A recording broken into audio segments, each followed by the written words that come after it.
하나님의 말씀 디모데후서 말씀을 찾도록 하겠습니다. 디모데후서 4장 9절부터 22절까지 말씀입니다.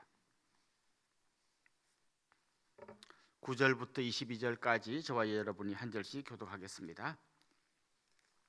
너는 어서 속히 내게로 오라. 대만은 이 세상을 사랑하여 나를 버리고 데살로니가로 갔고, 그리스게는 갈라디아로, 디도는 달마디아로 갔고, 누가만 나와 함께 있느니라. 내가 올 때에 마가를 데리고 오라. 그가 나의 일에 유익하니라. 두기곤 에베소로 보내었노라. 내가 올 때에 내가 드로아 가보의 집에 둔 겉옷을 가지고 오고, 또 최근 특별히 가죽 종이에 쓴 것을 가져오라. 구리 세공업자 알렉산더가 내게 해를 많이 입혔음에 주께서 그 행한 대로 그에게 갚으시리니 너도 그를 주의하라. 그가 우리 말을 심히 대적하였느니라.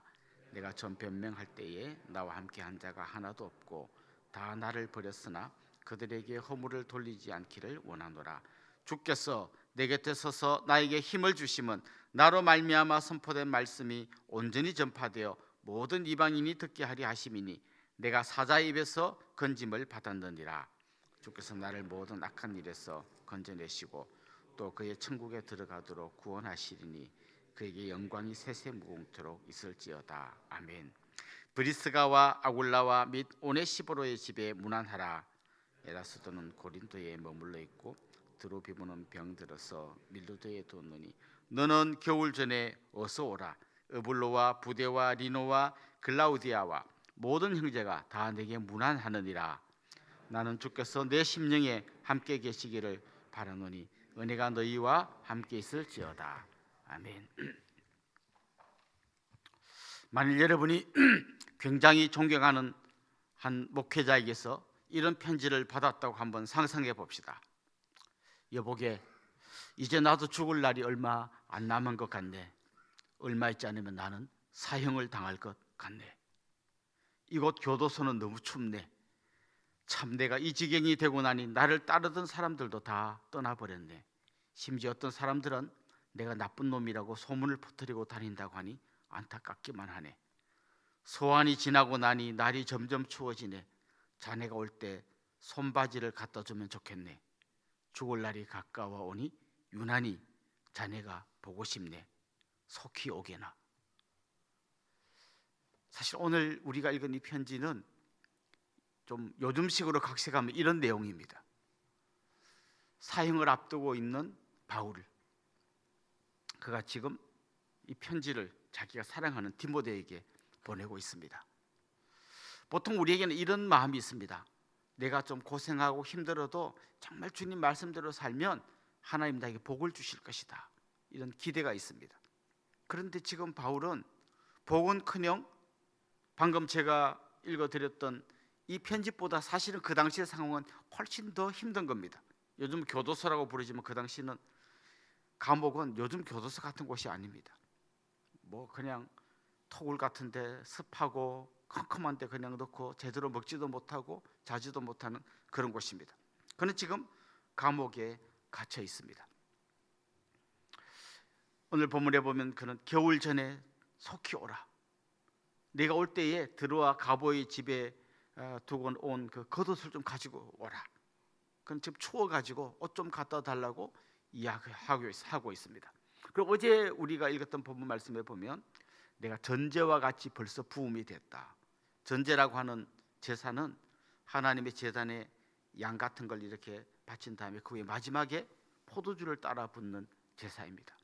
마치 그 포도주를 다 따라 부은 것처럼 자기가 하나님의 제단에 자기의 땀과 눈물과 피를 다 따라 부은 것처럼 그가 설명을 했습니다. 그리고 또 어제 말씀해 보면 떠날 기약이 가까웠다. 나는 이제 죽을 때가 다 되었다고 이야기합니다. 뭐 성경에 나오지 않지만 바울은 목베임을 당해서 죽었다, 이런 전해져 오는 전승이 있습니다. 그는 결국 감옥에 이렇게 갇혀 있다가 나중에 목베임을 당해서 죽었습니다. 감옥, 추위, 사형 뭐 이런 단어들이 지금 그의 상황입니다. 인간관계에서도 그는 큰 어려움을 겪고 있습니다. 지금 어려움을 당하니까 가까이서 같이 동력하던 동력자들이 하나둘 다 떠나버립니다. 데마라고 하는 사람은 세상을 사랑해서 그냥 떠나버렸다고 이야기합니다. 그 외에도 오늘 본문에 보면 그리스게와 디도, 두기고 이런 사람들도 떠났는데 아마 이 사람들은 배신하고 떠났다기보다는 사역을 위해서 다른 도시로 간 것 같습니다. 게다가 14절 15절에 보면 구리 장색 알렉산더라는 사람, 그 사람 조심해라. 나한테도 힘들게 하지만 너도 힘들게 할 수 있으니까 조심해라. 이렇게 경고하고 있습니다. 일평생 주님 나라 위해서 일했는데 마지막에 지금 이게 바울의 상황입니다. 그런데 바울의 이 마지막 상황 가운데서 이 편지를 잘 읽어보면 그의 마음속에 비통함, 원망, 탄식, 후회 이런 게 하나도 안 보입니다. 그는 오히려 게슨 장군처럼 아니면 마라톤을 완주한 그 주자처럼 어제 말씀해 보면 이제 나를 위하여 의의 멸류관이 기다리고 있다. 당당하게 그는 마치 그 자기 달려갈 길을 다 마친 승리한 승리자처럼 그런 고백을 하고 있습니다. 그리고 주님이 나에게 의로우신 재판장이 나에게 그 멸류관을 주실 것이다. 이렇게 지금 그가 이야기하고 있습니다. 이 어울리지 않는 두 상황, 하나는 너무 절망적인 상황인데 그는 지금 굉장히 소망 가운데 있습니다. 이 둘을 이어주는 아주 중요한 연결고리가 있습니다. 무엇이 이 절망의 상황 가운데 있는 바울을 마치 승리자인 것처럼 그렇게 고백할 수 있게 만들었을까? 오늘 본문을 읽어보면 아주 중요한 단어가 계속 반복해서 나오는데요, 바로 주께서라고 하는 단어입니다. 주께서. 제일 먼저 나오는 주께서는 14절에 나오는데요, 그 구리장색 알렉산더가 너무 자기를 괴롭힌다는 이야기를 하면서 그가 이렇게 말합니다. 주께서 그 행한 대로 갚아주실 것이다. 주께서 그 행한 대로 갚아주실 것이다. 자기를 괴롭히고 힘들게 하는 그 사람, 원망하고 막 죽이고 싶고 이를 갈고 막 어떻게 하든 뭐 복수하려고 하고 너라도 좀 나 대신 복수해 주라 이러면 아마 그는 죽을 때까지 분노 가운데 죽었을 거예요. 그런데 그는 이렇게 말합니다. 이 모든 복수를 하나님 다 해주실 거다. 내가 뭐 그걸 복수하려고 애쓰지 않아도 될 거다. 이렇게 지금 이야기합니다. 혹시 여러분 마음속에 정말 나를 억울하게 하고 원통하게 만든 사람이 있습니까? 정말 여러분을 괴롭히고 힘들게 하는 사람이 있습니까? 그 사람 막 내가 원망하고 죽이고 싶고 막 이를 갈고 그러면 그 사람은 몰라요, 내가 그러고 있는지. 나만 힘듭니다. 그래서 오늘 본문에서 바울이 보여주는 것처럼 주님께서 다 갚아주실 것이다. 이게 성도의 자세이고, 이렇게 할 때 우리 가운데 정말 바울의 그 절망 가운데서도 기뻐하고 승리자가 될 수 있었던 그런 놀라운 삶의 변화를 우리도 경험하게 될 겁니다. 주님께서 갚아주실 것입니다. 두 번째 주께서라는 말은 17절에 나옵니다. 주께서 내 곁에 서서 나를 강건하게 하신다. 힘들어요. 그가 막 인간적으로 대단한 의지가 있어서 이렇게 지금 승리 고백을 하는 게 아닙니다. 그도 지금 힘들어요. 그런데 바울 곁에는 주님이 서 계십니다. 서 계실 뿐만 아니라 그를 붙들어 주시고 그를 강건하게 만들어 주십니다. 지금 이 땅 가운데는 그를 도와줄 사람 없습니다. 다 떠나버렸습니다. 혼자 남았습니다. 그런데 주님께서 바울 곁에서 그를 도와주고 계십니다.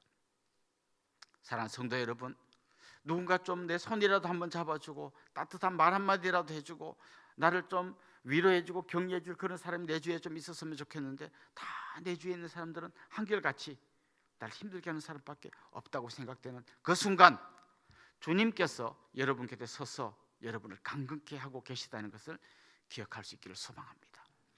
세 번째 주께서라는 말이 나오는데요, 이런 표현이 나옵니다. 주께서 건져내시고 나를 천국으로 인도하실 것이다.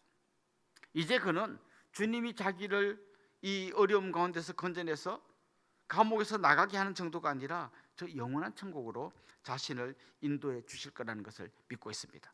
그리고 어제 말씀이 나오는 것처럼 심판장이신 주님 앞에 서면 의의 멸류관을 주실 거라는 그런 확신을 가지고 이야기하고 있습니다. 우리가 힘들고 어려울 때에 내 상황 가운데 빠져들면 절망할 수밖에 없습니다. 내 상황 가운데서 그냥 주위에만 돌아보면 낙심할 수밖에 없습니다. 그러나 내 곁에는 주님이 계십니다. 주님이 내 억울함을 갚아주시고 주님이 연약한 나를 붙들어서 강하게 해주시고 마침내 주님이 나를 영원한 천국으로 인도해 주실 것입니다. 이게 오늘 바울이 당당하게 지금 하나님 앞에서 또 자기가 사랑하는 제자 디모데에게 이런 권면의 말씀을 줄 수 있는 가장 중요한 이유인 것입니다. 바울은 오늘 본문을 마무리하면서 마지막으로 주께서라는 말을 씁니다. 그는 사랑하는 제자 디모데에게 주께서 내 심령에 함께 계시기를 바란다고 말합니다. 저도 똑같은 말을 여러분에게 하고 싶습니다. 주님께서 여러분 곁에 계셔서 여러분을 붙들어 주실 것입니다. 이 주님만 붙들고 승리하는 복된 믿음의 사람들 될 수 있기를 주님의 이름으로 축원합니다. 기도하겠습니다. 하나님 아버지, 감옥 속에 갇혀서 사형당할 날을 기다리며 추위 가운데 떨고 있던 바울의 비참한 삶, 그 삶을 놀라운 확신과 승리의 고백으로 바꾸어 준 한 단어, 주께서라는 단어를 우리도 붙들기를 소망합니다.